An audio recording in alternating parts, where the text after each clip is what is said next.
dan keliru dan menyikapi kekeliruan orang lain. Apa contoh lain bahwa Nabi keliru? Misalnya, yang paling terkenal tadi itu surat Abasa. Abasa wa tawalla an ja'ahul a'ma. Satu paragraf, setengah surat isinya adalah teguran kepada Nabi, bayangin. Setengah surat isinya teguran kepada Nabi. Bahwa Nabi waktu itu keliru nyuekin seorang sahabat yang datang pengen belajar Islam kepada beliau. Dan kelirunya Nabi bukan karena beliau sombong kepada Abdullah, bukan. Karena beliau berpikir masih banyak waktu untuk Abdullah. Kali ini beliau lagi sibuk ngedawahin pemuka-pemuka Quraisy. Jadi alasannya make sense juga nih. Alasannya logis menurut saya, nggak ada yang salah. Cuman tetap menurut Allah itu keliru.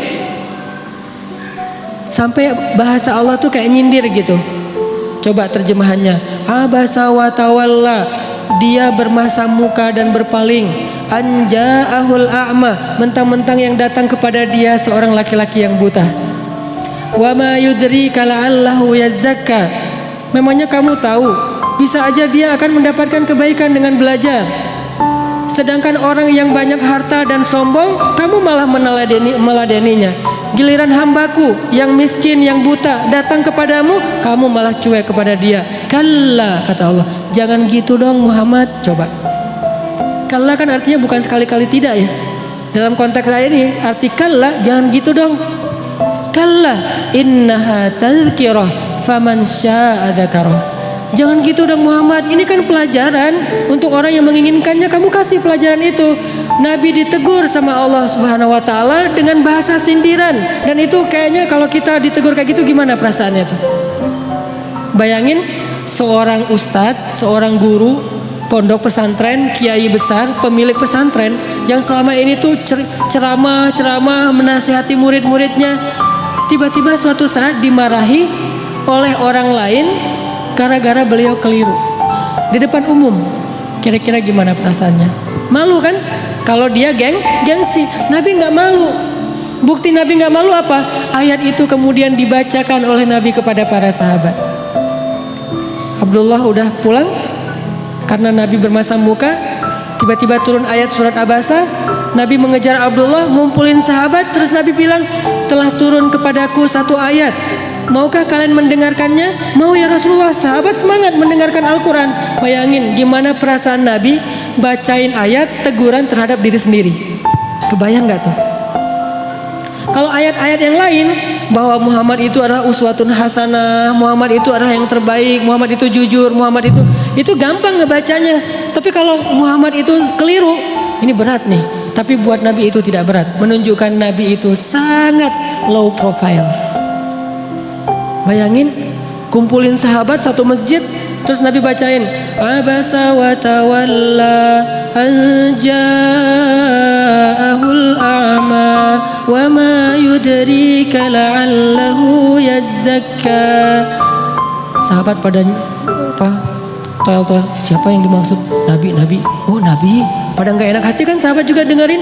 Oh jadi ceritanya Nabi lagi dimarahin Allah. Ya, rame di antara sahabat. Nabi bacain ayat tentang diri beliau sendiri lagi ditegur sama Allah. Bahkan ketika seorang sahabat Abdullah bin Umi Maktum datang, Nabi langsung buka sorban. Untung dulu nggak ada kupluk kali ya. Nabi buka sorban, langsung dibentangkan sorbannya. Terus Nabi bilang, selamat datang orang yang karena dia saya ditegur oleh Allah Subhanahu Wa Taala. Ini uswatun hasanah. Selamat datang orang yang karena dia saya ditegur oleh Allah Subhanahu wa taala. Lihat betapa besar hati Rasulullah sallallahu alaihi wasallam. Artinya ketika kita keliru dinasihati oleh orang lain, harusnya selain kita memperbaiki diri, kalau kita lebih keren lagi, kita akan bersyukur, berterima kasih. Kalau perlu kita mention dia, alhamdulillah diingatkan, alhamdulillah dikasih tahu. Tapi memberitahunya dengan cara-cara yang baik. Ini artinya dalam adegan Abasa wa tawalla itu Rasulullah mengajarkan kita gimana kalau kita berada di kondisi yang sama. Istri ngasih tahu kepada kita bahwa kita keliru, makin kita cinta sama dia. Bukan, mama tajasus cari-cari kesalahan papa. Salah aja di mata mama. Apa sih yang benar papa di mata mama? Jangan pundung. Mama perhatian banget sama papa. Oh iya pak, mau lagi yang lain kesalahannya? Oh iya silakan ma. Akhirnya disebutin 100 kesalahan kita. Jadi satu buku 100 rapor merah suami. Ini menunjukkan Rasulullah itu orangnya sangat low profile, easy going, no hard feeling, dan beliau orang yang sangat lapang dada. Itu surat Abasa. Nanti ada lagi teguran terhadap Nabi di surat yang lain, banyak loh. Termasuk surat At-Tahrim. Ayat pertama lagi tuh. Gara-gara apa?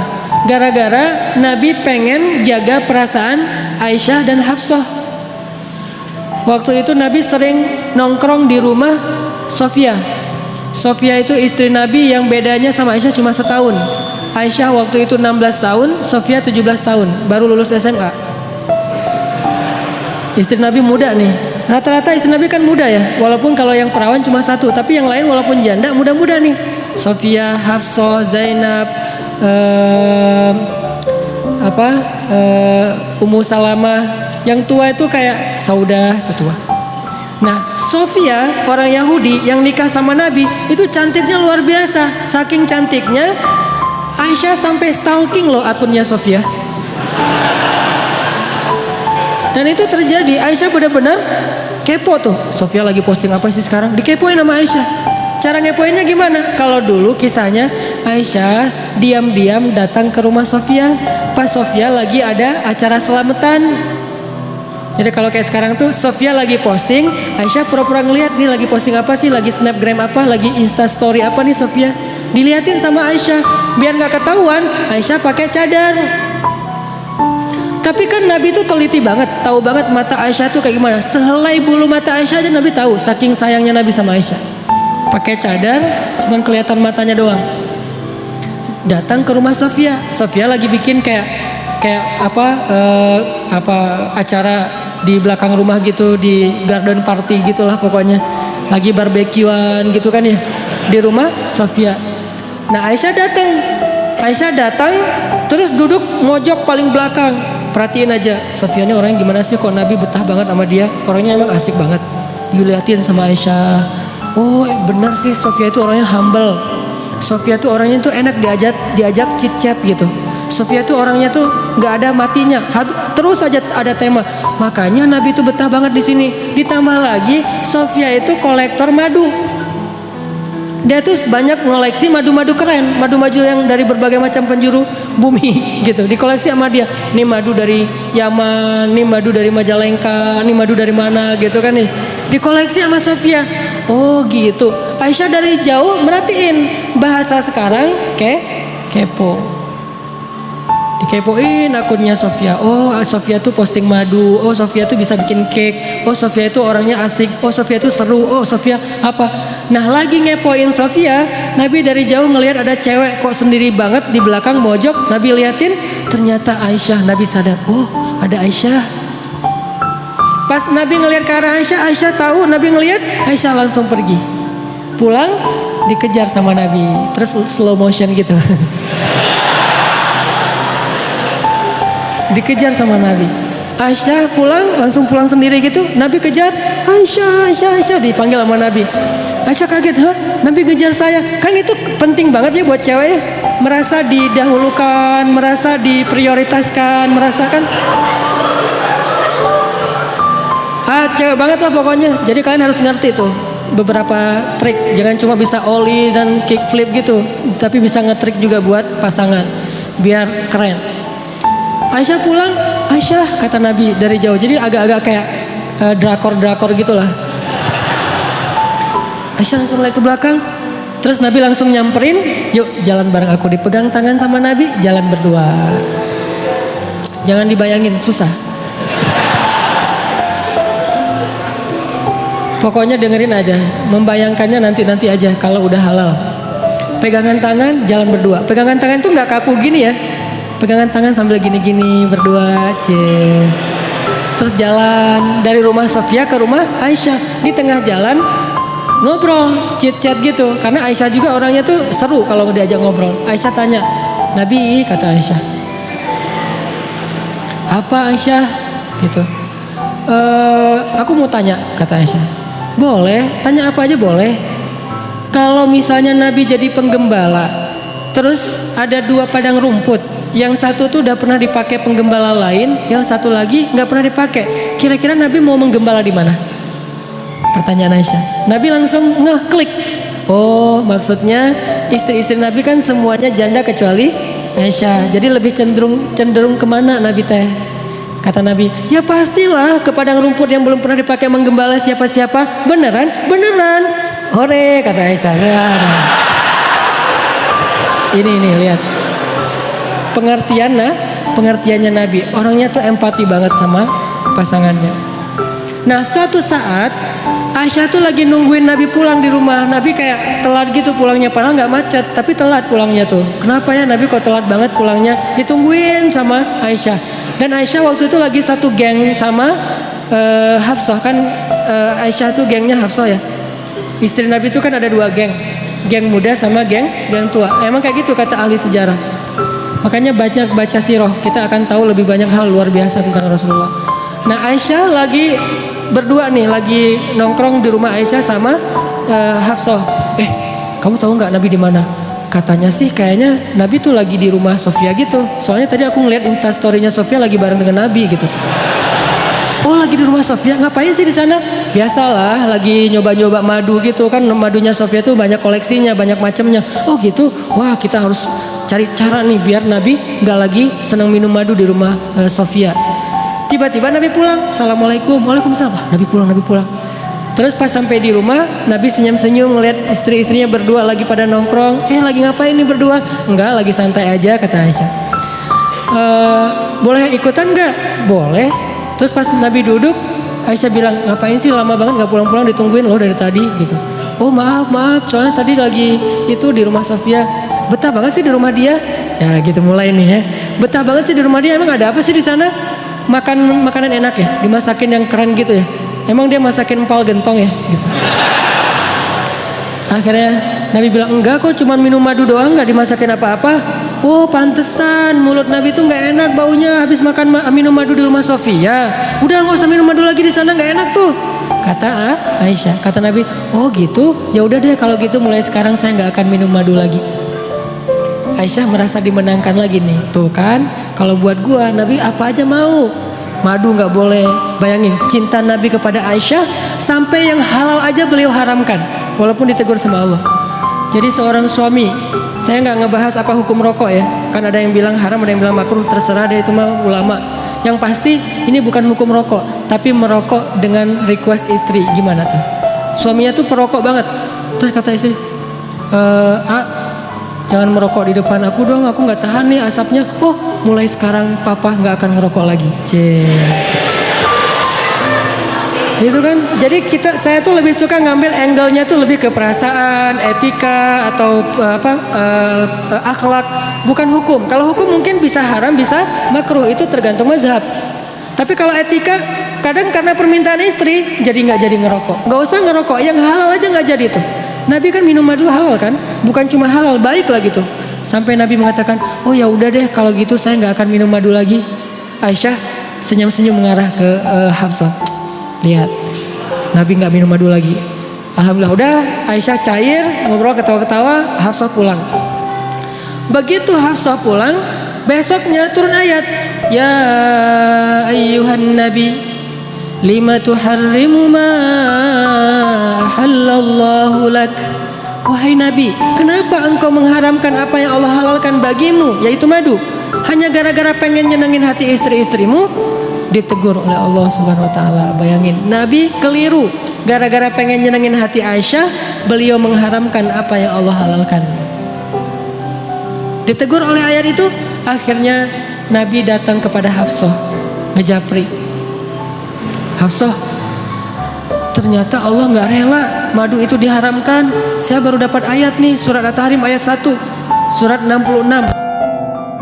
Sekarang Maya, ternyata madu itu nggak boleh diharamkan. Tapi jangan bilang-bilang ke Aisyah ya. Kata Hafsah, oh gitu. Kata Nabi, jangan bilang-bilang ke Aisyah. Kenapa? Karena kalau Aisyah tahu, Aisyah terngambek. Kata Nabi ke Hafsah, jangan bilang-bilang ke Aisyah. Ternyata apa? Hafsah malah mengcapture japrian Nabi, di forward ke Aisyah. Aisyah dapat message dari Hafsah, langsung dibuka gitu kan. Pas dibaca ternyata capturean Nabi nggak jadi mengharamkan madu. Marahlah Aisyah. Aisyah marah. Akhirnya Aisyah kalau posting nggak mau lagi pakai hashtag demi Tuhannya Muhammad. Karena biasanya Aisyah tuh kalau posting ada 2 hashtag. Kalau Aisyah lagi sayang, lagi normal, dia pakai hashtag warabbi Muhammad, demi Tuhan Muhammad. Itu hashtagnya. Kalau Aisyah lagi bete nih, hashtagnya berubah, demi Tuhan Ibrahim. Beda hashtagnya. Jadi kalau hashtagnya demi Tuhan Muhammad, nih postingan lagi kangen sama Nabi. Kalau hashtagnya demi Tuhan Ibrahim, ini lagi bete sama Nabi nih. Waktu itu Aisyah posting. Entah posting apa gitu, hashtagnya demi Tuhan Ibrahim. Nabi baca, wah Aisyah lagi marah nih, ada apa? Nabi datang. Sebelum Nabi ketemu Aisyah, Allah langsung DM Nabi.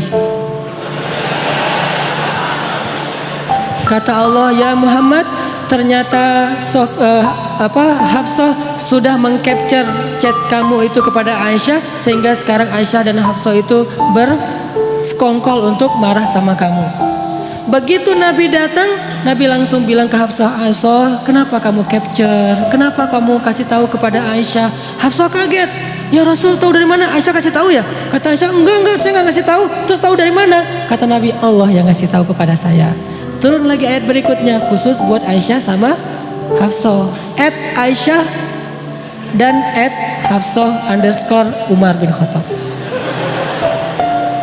Apa captionnya? Wahai istri-istri Nabi, kalau kalian masih terus menyakiti Nabi dan tidak bertaubat dan minta maaf kepada Nabi, maka Allah akan menceraikan kalian dengan Nabi dengan cara baik-baik. Lalu Allah akan menggantikan untuk Nabi istri yang lebih baik dari kalian, lebih solehah dari kalian, lebih cantik dari kalian, dan seterusnya dan seterusnya. Langsung Aisyah dan Hafsah datang kepada Nabi minta maaf dan kemudian selesai urusannya. Pelajarannya apa di sini? Nabi juga kadang-kadang gara-gara ngikutin perasaan keluarganya, istrinya, sampai melakukan kekeliruan. Bukan karena berbuat dosa, tapi kemudian apakah Nabi mau memperbaiki? Mau memperbaiki, langsung ngasih tahu kepada Hafsah, Hafsah aku salah nih, ternyata nggak boleh mengharamkan madu, nggak ada rasa gengsinya. Itulah uswatun hasanah pada diri Rasulullah. Dan ada yang lebih berat, teguran Allah kepada Nabi dalam kasus tawanan perang di surat Al-Anfal. Ini lebih berat lagi nih. Ayat 67 nanti cek deh di rumah. Itu ayat teguran dari Allah kepada Nabi gara-gara Nabi keliru dalam mengambil keputusan. Habis selesai perang Badar, ada tawanan. Termasuk salah satu tawanan waktu itu Suhel. Suhel itu kayak medsosnya sahabat. Dia tuh selebgram. Ditawan, terus kan Nabi ini perang pertama nih dalam Islam, belum tahu ini mau diapain nih, tawanan-tawanan perang. Akhirnya Nabi pun bikin FGD gitu. FGD-nya Nabi, Abu Bakar, Umar, dan Ibnu Rawahah. Jadi mereka beberapa orang musyawarah, rapat. Nabi nanya, apa pendapat kalian tentang tawanan perang? Mau diapain? Abu Bakar angkat tangan, menurut saya ya Rasul, kata Abu Bakar, kita tebus. Kalau keluarganya orang kaya, maka keluarganya menebus dengan harta. Kalau keluarganya orang miskin, maka ditebus dengan seorang laki-laki yang bisa baca tulis dan mengajarkan putra-putri kita baca tulis di Madinah. Ini kan produktif ya, ide yang bagus nih. Oh gitu. Umar bilang, saya nggak setuju. Terus apa pendapat kamu? Ya Rasulullah, mereka itu musuh-musuh Allah. Jangan dibiarkan mereka hidup, kita bunuh.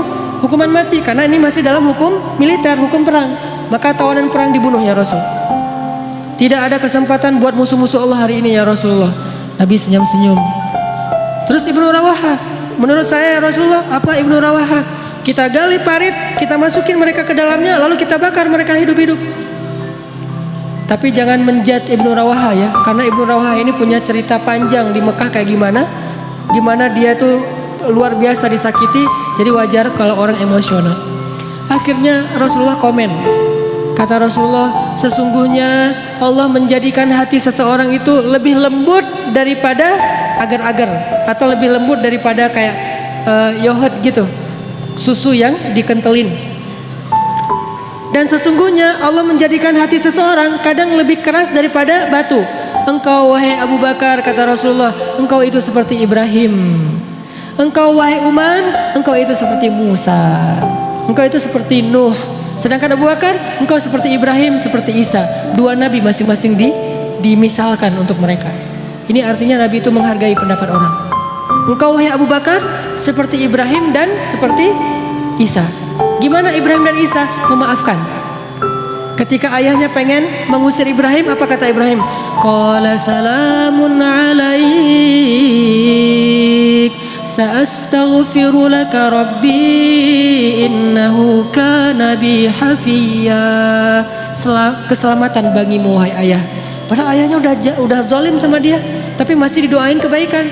Saya akan berdoa kepada Allah supaya Allah mengampuni dosa-dosa ayah. Itu Ibrahim. Isa juga kayak gitu, memaafkan murid-muridnya yang melakukan kesalahan. Engkau wahai Abu Bakar seperti Ibrahim dan Isa. Sedangkan Umar seperti Nuh dan Musa. Gimana Nuh? Ketika orang-orang sudah zalim, sudah syirik kepada Allah, Nuh berdoa, ya Allah, hancurkanlah orang-orang kafir itu sehancur-hancurnya sampai keturunan mereka, jangan engkau biarkan mereka hidup di muka bumi dan membuat kerusakan. Musa, ketika orang Bani Israel menyembah anak sapi, Musa pulang, maka dihukum mati mereka satu persatu kan? Ini Umar seperti Nuh dan Musa. Tapi kalau Ibnu Rawaha, Nabi nggak komen, diimamin aja, nggak usah di like, nggak usah di komen, biarin aja. Karena pendapatnya agak-agak sadis gitu kan, dibakar hidup. Akhirnya setelah menghargai dua pendapat sahabat senior, Nabi mengambil salah satu di antara dua pendapat itu, pendapat Abu Bakar As-Siddiq. Menurut saya, kata Nabi, pendapat Abu Bakar lebih tepat. Ayo kita tebus dengan tawaran dengan harta ataupun guru baca tulis. Setelah selesai penebusan, turun ayat 67, kata Allah, tidaklah pantas seorang nabi memiliki tawanan lalu menukarnya dengan harta duniawi. Kalau kamu menginginkan harta, aku berikan harta yang lebih dari itu wahai Muhammad. Allah marah kepada Nabi. Ayat 67. Setelah ayat ini turun, Nabi bacain kepada Abu Bakar. Nabi dan Abu Bakar menangis seharian dari pagi sampai sore. Nangis. Kenapa nangis? Karena sedih, takut, taubat, menyesal kepada Allah Subhanahu wa taala. Ya Allah, ampunkan saya, kata Nabi, ampunkan saya. Abu Bakar juga gitu, nih gara-gara saya nih. Ya Rasulullah, ini ide saya. Rasulullah nggak salah, saya yang salah. Berdua aja nangis tuh. Ini hebatnya Rasulullah. Inilah uswatun hasanah. Berdua nangis. Lagi nangis, Umar lewat. Umar ngelihat Abu Bakar dan Rasulullah nangis, Umar langsung diam. Tanya, ya Rasulullah, ya Abu Bakar, ma yubkikuma? Kenapa kalian berdua menangis? Kalau ada hubungannya dengan saya juga pengen ikut nangis berjamaah. Apa kata Rasulullah? Ya Umar, seandainya hari ini Allah menurunkan azab di muka bumi, maka yang selamat cuman Umar bin Khattab. Lihat gimana Nabi menghargai Umar. Pendapat beliau dan Abu Bakar keliru, pendapat Umar yang benar, lebih tepat. Kemudian Nabi menghargai, seandainya hari ini turun azab di muka bumi, maka yang selamat adalah Umar bin Khattab. Nabi gak pernah merasa gengsi. Umar, kok Allah gitu banget sih? Kan saya yang Nabi, kenapa kamu yang benar? Padahal kan kalau mau tuh, Nabi tuh gak usah musyawarah loh. Tinggal minta aja, ya Allah nih tawanan perang mau diapain? Kata Allah, bunuh aja Muhammad. Ya udah bunuh. Kan gampang kan? Kenapa Nabi bermusyawarah? Kenapa Nabi nggak minta wahyu aja? Karena kalau Nabi hanya meminta wahyu, maka kita tidak bisa meniru Nabi Sallallahu Alaihi Wasallam. Kan kita nggak dapat wahyu. Maka kita meniru Nabi dalam konteks ini adalah menyelesaikan masalah dengan cara musyawarah untuk mencari mufakat. Kalau keliru dalam musyawarah, jangan gengsi untuk mengakui. Yang benar, jangan merasa besar kepala. Umar coba, pas Nabi keliru ngomong kayak gitu, Umar nggak bilang, tuh kan? Saya bilang juga apa? Nabi sih nggak mau dengar kata-kata saya, yang dengar Abu Bakar aja terus mentang-mentang soulmate. Enggak. Umar tuh nggak besar kepala. Terus besok kalau ada pendapat lagi, nih ini pasti salah lagi nih, harus dengerin saya. Enggak. Umar nggak pernah nyalahin Nabi. Dan ini juga uswatun hasanah. Jadi kalau kita dalam satu organisasi, suami istri, dimanapun, kadang-kadang kita udah musyawarah terus ngambil keputusan keliru, maka yang tadi benar nggak usah nandain. Tuh besok dengerin ya kalau saya ngomongin, enggak, besok musyawarah lagi. Bisa diambil, bisa ditinggalkan pendapat kita. Semua ini adalah uswatun hasanah. Mudah-mudahan teman-teman di sini kita belajar banyak hal. Belajar lapang dada, belajar low profile, belajar tawadu, belajar nggak gengsi, belajar biasa aja, nggak usah merasa besar kepala kalau kita pas lagi benar, lagi tepat. Belajar berdamai dengan pendapat yang berbeda, belajar untuk memperbaiki kesalahan walaupun yang memberitahunya itu seorang budak dari Habasyah. Belajar berperilaku lebih elegan. Karena semua kita adalah manusia, maka semua kita punya peluang yang sama dalam melakukan kekeliruan.